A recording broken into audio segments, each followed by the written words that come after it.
સતત વરસાદી માહોલ રહેતા સાબરકાંઠાના પોળોના જંગલોમાં ઝરણા જીવંત થયા છે। નદીમાં આવેલા ચેકડેમ પરથી પાણીના ધોધ જીવંત થયા હતા। મિની કાશ્મીર તરીકે ખ્યાતનામ વિસ્તાર તરફ જતા ઈડર વિજયનગરનો હાઈવે રોડ રળિયામણો બન્યો હતો।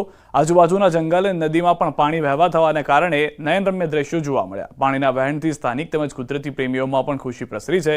વિજયનગર પોળો, કાલીદેવી, ખેરવાડા, જેરવદરીના ચેકડેમના ધોધ જીવંત થયા છે।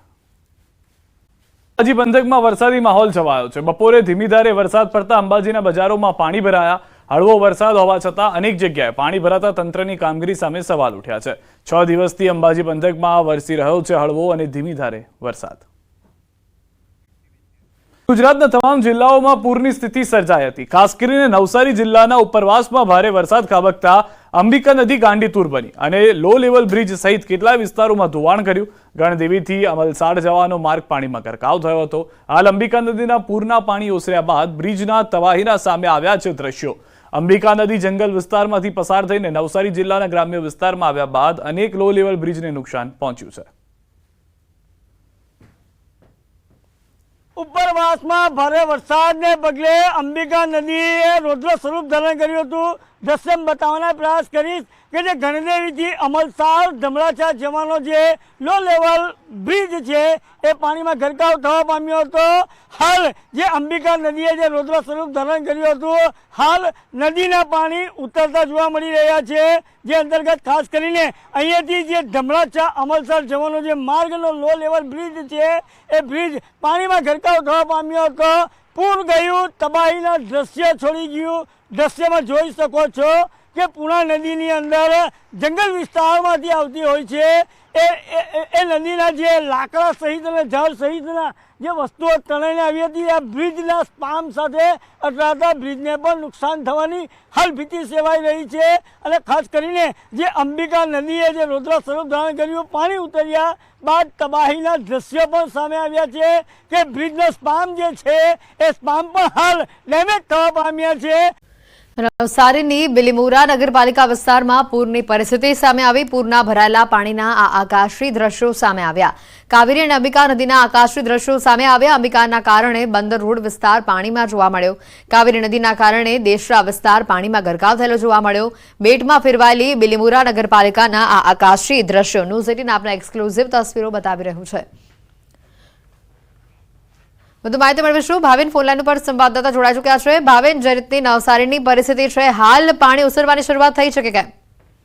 ચોક્કસથી હેતવી જો વરસાદને લઈને વાત કરવામાં આવે તો નવસારી જિલ્લામાં હાલ વરસાદે વિરામ લીધો છે। સાથે જ ઉપરવાસમાં પણ વરસાદની વિરામ લેતા હાલ જે નદીઓની જે સપાટી છે એમાં ઘટાડો થઈ રહ્યો છે। અંબિકા, કાવેરી અને પૂર્ણા નદી જે તમામ જે નદીઓ છે પોતાની ભયજનક સપાટીથી નીચે આવી ચૂકી છે, એટલે તંત્રને એકંદરે રાહત થઈ છે। હેતવી બીજી બાજુ જે દ્રશ્યો છે ન્યૂઝ 18 પર જે સામે આવ્યા છે એ બિલીમોરા નગરપાલિકા વિસ્તારના આકાશી દ્રશ્યો છે કે જે રીતના અંબિકા અને કાવેરી નદી જે રૌદ્ર સ્વરૂપ ધારણ કરીને જે કાળો કેર વર્તાવ્યો હતો અને એને જે તમામ જે ગામો છે કાંઠા વિભાગના જે અંબિકા અને કાવેરી નદી કિનારાના ગામોમાં અંબિકા અને કાવેરીના પાણી ફરી વળ્યા હતા।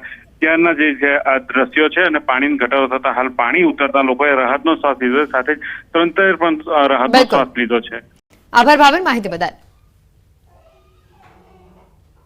વલસાડથી સમાચાર આવી રહ્યા છે। ઔરંગા નદીના જળસ્તરમાં ઘટાડો થયો છે। છીપવાડ વિસ્તારમાં પાણી ઓસરતા લોકોએ રાહતનો શ્વાસ લીધો છે।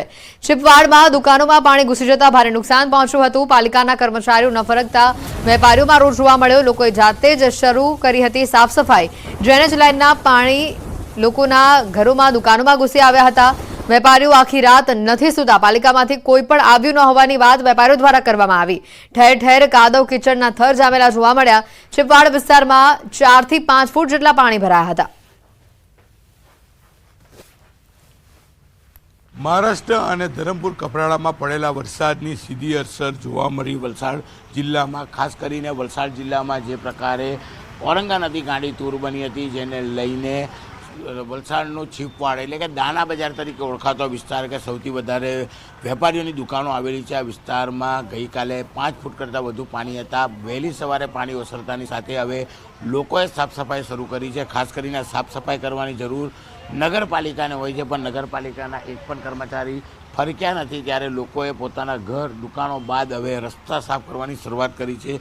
ઘણા બધા લોકો જ આપણે એમની સાથે વાત કરીશું કેવી તકલીફો વચ્ચે રાત ગઈ છે, કારણ કે આખી રાત પાણી રહ્યું. તો આપણી સાથે એક કાકા છે. કાકા, આપનું નામ?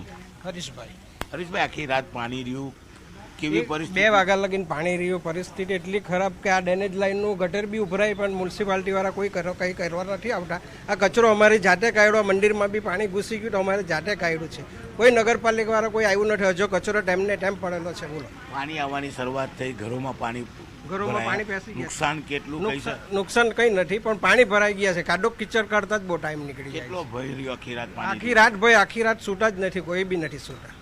બિલકુલ આખી રાત લોકો સૂતા નથી. ત્યારે જોઈ શકાય છે કે નગરપાલિકા નથી પહોંચી. લોકો, સ્થાનિક લોકો જાતે સફાઈ કરી રહ્યા છે, કારણ કે વહેલી સવાર થતાં પાણી ઉતરવાની શરૂઆત થઈ. અને કાકા સાફ સફાઈ કરતા આપણે વાત કરીશું.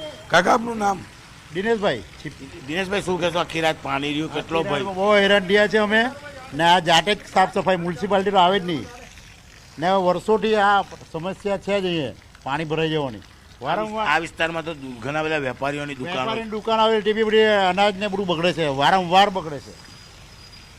એ લોકોનો તો સમજો કે વીમો એટલે ચાલે, અમારે તો મંદિરમાં આપણું નુકસાન થાય તો અમારે જાતે જ ભોગવવાનું રહે. કેમ જાતે સફાઈ કરવી? નગરપાલિકા નથી આવતી. નગરપાલિકા અત્યારે જો સવારથી આવવું જોઈએ ને, આવી જ નથી. આટલો કચરો તમે જોઈ લો, અમારી સામે જ ચાલો. કેટલા વાગે પાણી ભરવાની શરૂઆત થઈ? 11 વાગે સવારે. રાત્રે 11 વાગે. તો પાણી વચ્ચે રાત કાઢવી કેટલી અઘરી રહી? બહુ અઘરી. રાતના આખી રાત બેસીને સૂતા બી નથી અમે, ને આખી રાત કામ કરતા જઈએ છે આ બધું આ સાફ સફાઈનું. બિલકુલ આખી રાત લોકો ભયના હોટા હેઠળ જોવા મળ્યા હતા. અને હવે જ્યારે વરસાદે વિરામ લીધો છે અને ઉપરથી પાણી આવવાના બંધ થયા છે, ત્યારે ચોક્કસ નગરપાલિકા સફાઈમાં નિષ્ફળ નીવડી છે. ત્યારે વલસાડના લોકો હવે રસ્તા જાતે સાફ કરતા જોવા મળી રહ્યા છે. એટલે કે વલસાડની સ્થિતિ હવે ધીરે ધીરે સુધરી રહેલી જોવા મળી રહી છે. કેમેરામેન ભરત બ્રહ્મભટ્ટ સાથે કીર્તેશ પટેલ, ન્યૂઝ 18 ગુજરાતી, વલસાડ. તો આ તરફ વલસાડના લીલાપોર વિસ્તારમાં પાણી ઉતરતા લોકોએ ઘરની સાફ સફાઈ શરૂ કરી છે. પાણી આવતા લોકો ઘરમાં સામાન મૂકી સલામત સ્થળ પર ખસી ગયા હતા. પૂરના પાણીમાં ઘરવખરી તમામ સામાન પલળી ગયું. નીચાણવાળા વિસ્તારમાં પૂરના પાણીથી ભારે નુકસાન પહોંચ્યું છે. ચોખ્ખું પાણી ન હોવાથી લોકો પૂરના પાણીથી જ ઘરની સાફ સફાઈ કરવા મજબૂર થયા છે. વલસાડ અને નવસારીમાં પૂરે તબાહી મચાવી નાખી છે. કાવેરી અને અંબિકા નદીમાં ઘોડાપૂર આવતા નદીના પાણી કિનારો વટાવીને નીચાણવાળા વિસ્તારોમાં ઘૂસી ચૂક્યા છે, અને જેના કારણે રહેણાંક વિસ્તારોમાં મકાનો પાણીમાં ડૂબી ચૂક્યા છે. અડધી રાત્રે રેલ આવતા લોકો પહેર્યા કપડે પોતાનો જીવ બચાવવા ભાગ્યા હતા, અને પાછળથી પૂરના પાણીએ તબાહી મચાવી નાખી. મકાનોમાં ઘરવખરી પાણીમાં પલળી ગઈ, તો દુકાનોમાં રાખેલો માલ સામાનને ભારે પ્રમાણમાં નુકસાન પહોંચ્યું છે. લોકોએ આખી રાત ભૂખ્યા તરસ્યા જાગીને આ પાણીમાં વિતાવી છે. કેટલાક લોકોએ તો પૂરના પાણીમાં પોતાનું સર્વસ્વ ગુમાવી દીધું છે. ત્યારે આ પૂરને લઈને લોકોની આપવીતી સાંભળો તેમની જ જુબાની. સવારથી થોડું હતું, પછી જરા બપોરે વધી ગયું, પછી રાત્રે સાંજ સુધીમાં એકદમ ઘરમાં ચડી ગયા પાણી. અમે હું ને મમ્મી 2 જ જણા હતા, પણ પછી આ બધા ફાયર બ્રિગેડ વાળા ભાઈ ને બધા ભાઈ લોકોએ અમને મારા ભાભીના ઘરે લઈ ગયા કે તમે નીકળો એમ કરીને. અમે તો બહાર નીકળી ગયા, પછી આવે તો આવ્યા મ્યુનિસિપાલિટી વાળા આવ્યા અને નીકળો બહાર, એટલે અમે બધા બહાર નીકળી ગયા. સામાન બધું કોઈ કઈ નહીં ઘેર આવ્યો, બધું સાફ. થોડું પાણી આવેલું ગયેલું ઘરમાં, એટલે અમે જાતે નીકળી આવ્યા. એ બધો સામાન વામાન અમારો ઘરમાં જ છે. પાણીમાં તો જાય એવું પરિસ્થિતિ છે. હવે ઘર બંધ કરીને આવે કઈ ખબર નહીં. હવે પાણી ઓછો થાય તો જઈને જોઈએ. 7 વાગે 7:30 વાગે પાણી ચાલુ થઈ ગયેલું, એટલે 9-10 વાગે તો બહુ ફૂલ પાણી થઈ ગયેલું. 5 થી 6 ફૂટ પાણી આવી ગયેલું બધા અંદર નીચે સાઈડે આપણે ઘેર લાગે એટલું પાણી હજુ બી છે અમારા ઘરમાં. તો રાત્રે પાણી આવી ગયા તો એવી પરિસ્થિતિ થઈ કે સામાન અમારા છૂટી ગયા અને ભાગીને નીકળી શક્યા, અને માંડ કરીને ગુંડલા પહોંચ્યા અમે. અને પાણી બધું પાછળ આવી ગયું, સામાન કોઈ રહ્યા નહીં. અને એટલું પાણી કે સવારે 3 વાગ્યા સુધી પાણી પુલની ઉપર ચાલી ગયું ઠેઠ સુધી. પણ આ એવી પરિસ્થિતિ થઈ કે ભૂખ્યા તરસ્યા રોડ પર ઊભું રહેવું પડ્યું અમારે. આવી પરિસ્થિતિ છે. આ દેસરા વિસ્તારનો ચાંદની ચોક સોસાયટી એરિયા કહેવાય. આ એરિયામાં ગઈકાલે સાંજે 7 વાગ્યાથી પાણી ભરાવાના સ્ટાર્ટ થયેલા, પણ કોઈ પ્રશાસન જોવા પણ નથી આવ્યું, પૂછવા પણ નથી આવ્યું. ને છેલ્લા લગભગ 22 થી 25 વર્ષથી આ પ્રોબ્લેમ છે અહીંયા. રાત ટેરેસ ઉપર સુઈ ગયા, લાઇટ હતી. હવે હમણાં પાણી ઉતરી ગયા તો લાઇટ કાપવાની વાત કરે છે. લગભગ 7 વાગે ઘરમાં પ્રવેશવાના ચાલુ થયા અને લગભગ 3 વાગ્યા સુધી વધતા હતા. 3 વાગ્યા પછી પાણી સ્થિર થયા અને 6 વાગ્યા પછી ઉતરવાના ચાલુ થયા. રાત તો ભાઈ કહ્યું તેમ આખી રાત બેસી જ રહેવું પડે. જનાવર સાપ બધું નીકળે જ એટલે ઘરમાં દરવાજા ખુલ્લા રાખવા પડે. આ જે પાણી છે તે લગભગ 3 ફૂટ જેટલા પાણી આવી ગયા અને બધા આખી રાત ઉજાગરો કરેલો છે. બધા બહાર બેસી રહ્યા. સાપ આવી જાય, બીજા કઈ જનાવર આવી જાય તો બધાએ સાચવવું પડે, લાકડી લઈને જ બેસવા પડે. અને આ બધી તકલીફો અહીંયા કોઈ જોવા આવતું જ નથી આજ સુધી. પાણી હોય વધારે હજુ ચડે તો કદાચ એકાદ વાર ઓળી આવેલી, બાકી આવતું અહીંયા કોઈ જોવા જ નથી આવતું. પરિસ્થિતિ અમારી બહુ નબળી થઈ. અચ્છા, તો આ બધું ચિંતા થાય, રાતના ઊંઘ આવી? આખી રોણ થાય કેટલા દાડી કોણ ઊંઘ કાઢે દીકરા? કોઈ ઊંઘ નહીં કાઢે. આખી રાતના તો આ ઉજાગરા જ પછી આખી રાતના ઉજાગરા. જમ્યા કે નહીં? નોખે આઈ લાગે, નોખે પાણી આઈ લાગે એમ થાય એટલે ઊંઘ થોડી આવે. આજે બી આખી રાતના ઉજાગરા. જમ્યા રાતના જમેલા 11 વાગે.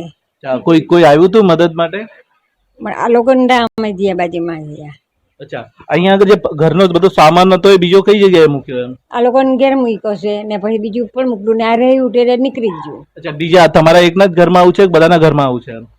અમારું નીચું ઘર કરી એટલે અમારું ને આ બધાના જ ઘરમાં ભરાઈ ગયા પાણી. પરિસ્થિતિ તો દર વર્ષની જેમ આ વર્ષે પણ આવી જ પરિસ્થિતિ છે. પૂરા રાતનો વરસાદ હતો અને પૂરના પાણી ઘરમાં ઘૂસી ગયા હતા. પૂરે આખી રાત કોઈ છૂટા નથી, ઉજાગરો છે અને તંત્રના મદદની રાહ જોવાઈ રહી છે. બહુ જ પ્રોબ્લેમ થાય છે કે ઘણાની ટીવી છે કે ઘર વકરીનું જે સામાન છે, સિલિન્ડર છે ને એવું બધુંનું વર્ષોથી એ નુકસાન તો થાય જ છે અમને. આ સામે આ દિવાલ દેખાય એટલે લગીને પાણી છે અહીંયા. પછી પાણી આવ્યું ત્યારે શું કર્યું તમે? પાણી આવ્યું ત્યારે અમારે સંબંધી છે ને જેમને ઘરે જ્યાં કર્યા. ઘરનો બધો સામાન બધું ઉપર ચડાવી દીધું પાણી આવે પહેલા, પછી ચાલી ગયા. પાણી બહુ ઘરમાં આવવા લાગ્યું એટલે ચાલી ગયા. પાણી ઘરમાં આવે એટલે પેલું ઘર મારું જ ભરાય છે એટલે હું નીકળી ગઈ.